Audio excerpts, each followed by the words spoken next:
자, 여러분, 레오나르도 다빈치 모르는 사람 없죠? 인류 역사상 최고의 천재. 그냥 그림 좀 잘 그리는 화가? 에이, 그렇게 생각하면 오산입니다. 이 오라버니는 사실상 르네상스판 아이언맨이었거든요. 지질학, 천문학, 수학, 의학, 공학 못하는 게 없었어요. 그런데 다빈치의 그림들을 멍하니 보고 있으면 뭔가 이상한 게 하나 보입니다. 아주 집요하게 반복되는 거. 바로 검지손가락입니다. 계속 어딘가를 가리키고 있어요. 하늘을 찌르기도 하고 옆을 가리키기도 하고 도대체 저 손가락 끝에는 뭐가 있는 걸까요? 그리고 이 손가락이 500년 뒤 화성에 가겠다고 설치는 또 다른 천재 일론 머스크와 어떻게 연결될까요? 오늘은 인류 최고의 천재들이 평생을 바쳐 찾아 헤맨 그것, 바로 삶의 의미를 추적해 봅니다. 우선 다빈치 뇌구조부터 뜯어봅시다. 이 사람은 그냥 덕후예요. 자연 덕후. 왜 산에서 샘물이 솟지? 달은 왜 빛나지? 하늘은 왜 파랗지? 이런 걸 그냥 궁금해만 한 게 아니라 직접 산을 타고 시체를 해부하고 나이테를 세면서 답을 찾아냈습니다. 왜 그랬을까요? 당시 유행하던 아리스토텔레스 철학의 영향을 받았거든요. 아리스토텔레스가 뭐라고 했냐? 자연 만물에는 그 자체로 텔로스, 즉 목적이 있는데 이것을 이해하면 보편적 진리 또한 알 수 있게 된다고 했거든요. 다빈치 또한 자연을 미친 듯이 파고들면 그 안에 숨겨진 목적을 발견하게 되고 그 모든 목적들을 아우르는 보편적 진리 또한 발견할 수 있을 거라고 생각했던 것 같아요. 여기 암굴의 성모라는 그림이 있습니다. 루브르 박물관에 소장된 버전이 있고 런던 국립미술관에 소장된 버전이 있어요. 재밌는 건 루브르 버전을 2009년에 적외선으로 쏴봤더니 원래 밑그림에는 천사의 손가락이 없었다고 해요. 그런데 채색 다 끝날 때쯤 굳이 손가락을 그려놓더니 나중에 그린 런던 버전에서는 그 손가락마저 또 뺍니다. 루브르 버전과 런던 버전이 있는 또 다른 작품을 하나 더 소개할게요. 성 안나와 성 모자입니다. 먼저 런던 국립미술관에 소장된 밑그림을 볼까요? 여기엔 성 안나, 성모 마리아, 아기 예수, 그리고 어린 세례 요한이 등장합니다. 가장 눈에 띄는 건 성 안나의 손가락이에요. 비현실적으로 크게 그려진 그녀의 검지가 하늘을 향해 수직으로 뻗어 있죠. 진리는 저 하늘에 있다, 이런 느낌으로요. 그런데 완성된 루브르 버전 그림에서는 손가락이 사라집니다. 그림의 구도 또한 바뀌어요. 세례 요한도 빼버리고 그 자리에 어린 양을 넣습니다. 학자들에 의하면 런던 버전의 밑그림을 그리고 이후 채색을 완성하지 않은 상태에서 루브르 버전의 그림을 그리기 시작한 것이라고 해요. 그런데 도대체 손가락 하나가 뭐길래 넣었다 뺐다 이 난리를 쳤을까요? 그림 완성도 문제는 아닌 것 같은데 말이죠. 다빈치는 평생 자연을 관찰했습니다. 성 안나와 성모자 그림에서 성 안나의 발밑을 보세요. 그냥 돌멩이가 아닙니다. 다빈치가 연구했던 점이층리, 그러니까 무거운 입자가 아래로 가라앉는 퇴적함의 원리가 그대로 그려져 있어요. 자연을 있는 그대로 과학적으로 완벽하게 묘사하려고 한 거죠. 하지만 다빈치의 진짜 고민은 여기서부터 시작됩니다. 암굴의 성모 그림을 보면 저 멀리 강물이 보이죠? 강물이 굽이굽이 돌고 돌아 성 가족에게 흘러 들어오고 있어요. 강물의 방향이 인류의 대속제물이 되기로 한 예수와 성가족의 숭고한 사명을 향해 다가오고 있습니다.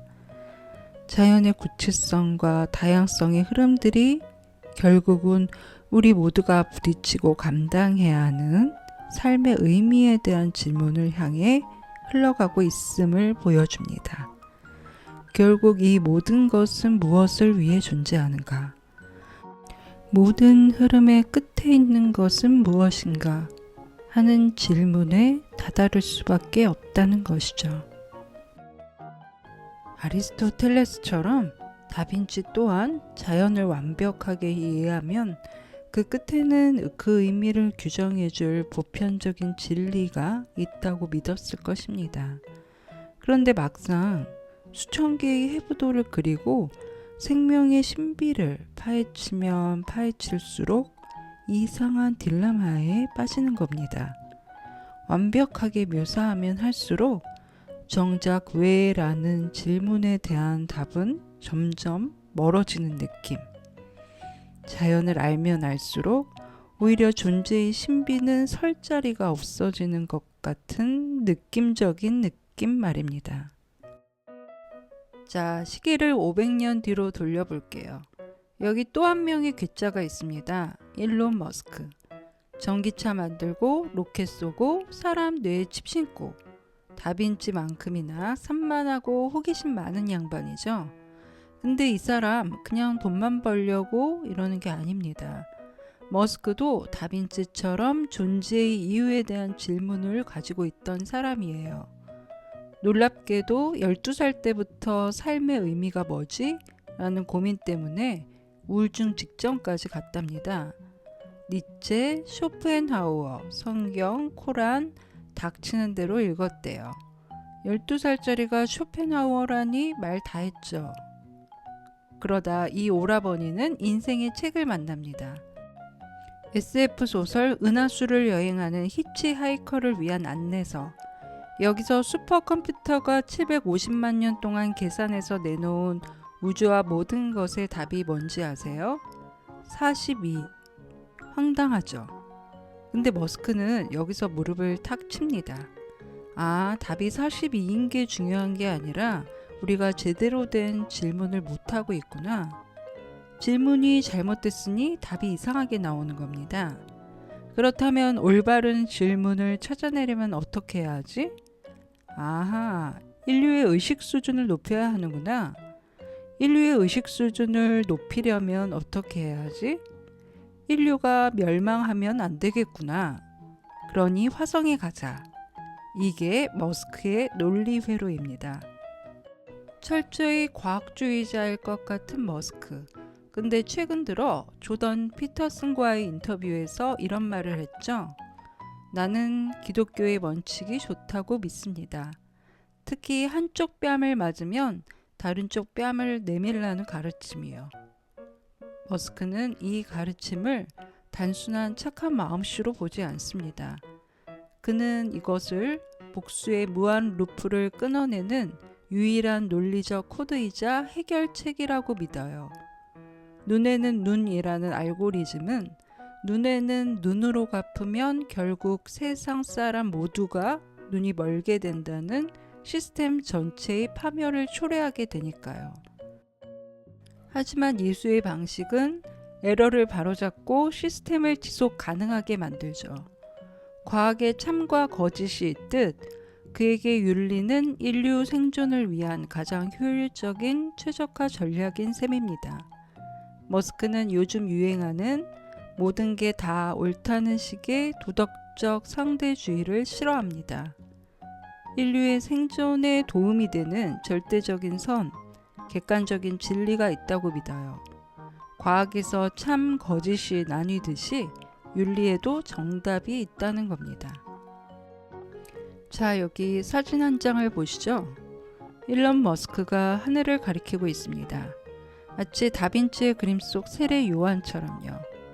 다빈치 또한 정말 날고 싶어 했어요. 생각만 한 것이 아니라 인간을 날게 하는 비행 기구들을 진짜 만들었어요.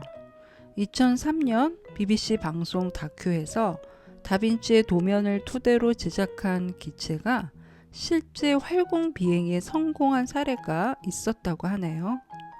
원래 도면에서 꼬리 날개를 추가해서 비행에 성공할 수 있었대요.